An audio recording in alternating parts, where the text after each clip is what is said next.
back to tie the World Series at 1 game apiece, setting the stage for a pivotal Game 3 with the Dodgers tonight at 7:30 Eastern, 4:30 Pacific, only on Fox and the Fox Sports app. All right.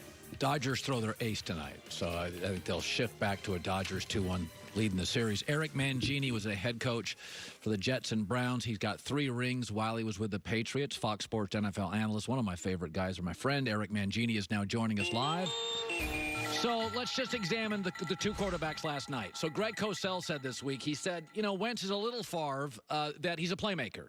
And, he's glorious when he's good, but he holds the ball a little long. There's a lot of jump balls. And do you think that's an accurate description? Kind of, there's some Favre qualities, but it can worry you as a coach. Yeah, 100%. The things that you love about him are the things that you hate about him. And you saw it last night where he makes something happen, and there's some great plays, and then he throws the pick right before halftime. And that's been pretty consistent throughout the course of the season. You love his toughness and the way that he'll absorb hits to get the ball off. He'll run with the ball and lower his shoulder. That's great. But what have we seen? We've seen a track record of him getting injured, and that's problematic as well. So you're trying to not take the positive, the upside of him taking chances out of his game, but you don't want to start losing games. And there's been a bunch of times where those turnovers have led to losses more so than the huge upside. So in New York, many believe there's a decision to be made if they could get a shot at Justin Fields or Trevor Lawrence with Daniel Jones. Weigh in on what you've seen and what you saw last night with the young kid. Well, with Daniel Jones, there's a lot to be encouraged about. I think he's smart. I think he's improved. I think he makes good decisions overall with the ball. And you see that his touchdown to interception ratio, especially last year, was good. And that's a little bit different than what you get from Sam Darnold, where it's more of a 50-50 touchdown to interception. He was almost double last year. The issue I have with him, though, are the turnovers in general. You're talking about 20 games and 32 turnovers. So he's holding the ball too long, and that's translating into fumbles, and that's a problem. It's another one of those areas, just like we talked about with Wentz. Can you coach him out of that? That never happens with Brady or Peyton Manning, because they know it's not worth it to hold it for the extra second and chance the turnover. Yeah. So I was saying is, if you look since the beginning of last year, if you just took Derek Carr's name out of it and I showed you the numbers, you'd be like, oh, passer rating is like 110, 32 touchdowns, 9 picks, 71% completions. And this week, Gruden now and Derek Carr have beaten the Breeze and the Saints, Mahomes and the Chiefs. And if they beat Brady and the Bucs, we're all going to have to, summarily say, okay, it's the real deal. And I've said this for years. There's a Romo quality to him where he doesn't have Tony's kind of let it rip mentality, but there's something about him. He's got good feet. He makes plays. I just look at the numbers, Eric. In the last year and a half, they're really good. I like Derek Carr. Well, it's not just the last year and a half. What was it, 2016? He's in the conversation for MVP before he gets hurt. I think it was like 28 touchdowns and 7 interceptions. And you look at him since he's gotten together with John, and he's gotten better every year in almost every category: completion percentage, quarterback rating, sacks, interceptions or touchdowns to interceptions.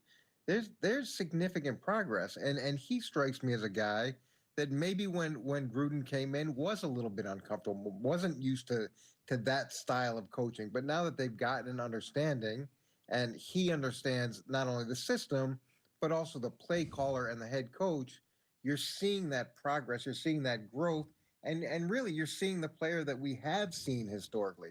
It's not like he's never played really well. Yeah. So you live in Cleveland, and yes. So they go out and they get just boat raced. And Odell's yappy, and Baker says, I don't listen to the media. And they say, oh, it feels like 0-6. And I'm like, you're 4-2. It's a loss.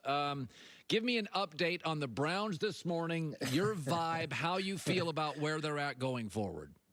Well, when I saw that clip. I thought of the Mae West rule, where if you have to tell someone you're a lady, then you're not. So if you have to tell everybody that you're not annoyed, then obviously you are annoyed. And winning is something that you have to get used to, just like overcoming losses is something you have to get used to, and that the pressure's on. And you felt that in the Steelers game, where it's self-inflicted pressure with him, where he's forcing the ball on the slant early in the game. A little bit later in the game, he rolls out and throws the ball up for grabs. He doesn't have to do that, and to some degree, he's got to just manage the games. They've got a good enough running game. They're competitive enough defensively that just don't put the team behind the 8 ball. Yeah. And then don't get mad at everybody for commenting on how you're doing. That's a reality. So, okay, last week I said, so when Cam played New England, I was kind of like, all right, that works. They don't have any speed, but it works. And now I've seen 5 different quarterbacks have huge games against Seattle, and I'm like, okay, I need a second Cam game to work. I don't put it all on him. There's the COVID stuff. They literally don't have. They're a slow wide receiving core. So let's weigh in on Cam today. I think he has to play well against San Francisco, but where are you at with Cam and Belichick and the Patriots? Yeah, no one was more skeptical than I was with Cam Newton working in New England. I didn't know if he'd even make the roster based off of personality fit, based off of whether or not he would do the things that they would ask him to do, where he was health-wise. So he comes in the first game of the season, and they run a bunch of quarterback-driven runs, and really effective quarterback-driven runs, and it puts him in a position where he's got to carry the ball. I think it was the second highest career total ever at that point. So they come back the next week against Seattle, and because of that, it opened up a ton of things in the passing game. And unlike Lamar, Cam is a more efficient passer at this point. Now, fast forward, they're trying to figure out what balance of those quarterback-driven runs and the pressure that puts on people they're going to use versus how much they want him as a traditional passer. And I don't think that's been figured out. In terms of the last game, I'm going to give him a COVID bye for that, because there's been a lot of good stuff, and a lot more good stuff than I ever anticipated from him. So I don't think we can say at this point it's not working. I think they just need to figure out what that balance is. But by the way, we were thinking about this. I said this week, I think Dallas is in a rebuild. They just won't admit it. And they're very good at wide receiver. I would move a Michael Gallup. Don't tell Jerry that. I know. Well, I would move a Michael Gallup and get draft picks. You got Amari, you got Cedric Wilson, you got CeeDee Lamb. You're fine at receiver. You're not fine anywhere else. When you deal with the Cowboys, Jerry's the de facto GM, right? Like most of the time, Eric, you're with the Jets or Browns, you could call a general manager. With Dallas, do you call Jerry Jones? If you wanted to do a deal with Dallas, is it more difficult? Well, yes and no. They have people that will talk about potential deals, but ultimately the owner is going to make the decision. I think the tough thing, or the tough dynamic that creates in Dallas, is the GM's never getting fired there. And the players that they bring in, those decisions are always going to be looked at as right.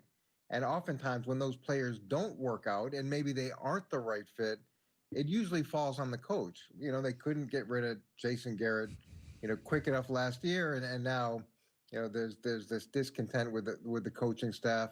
It's a hard dynamic when the owner is the GM. Now, it can be really easy to get deals done because you don't have to go through a lot of channels. There's one guy, but it's a really hard dynamic for an organization. By the way, I saw this week, Mike McCarthy, some leaks in the media, players calling out, the coaching staff.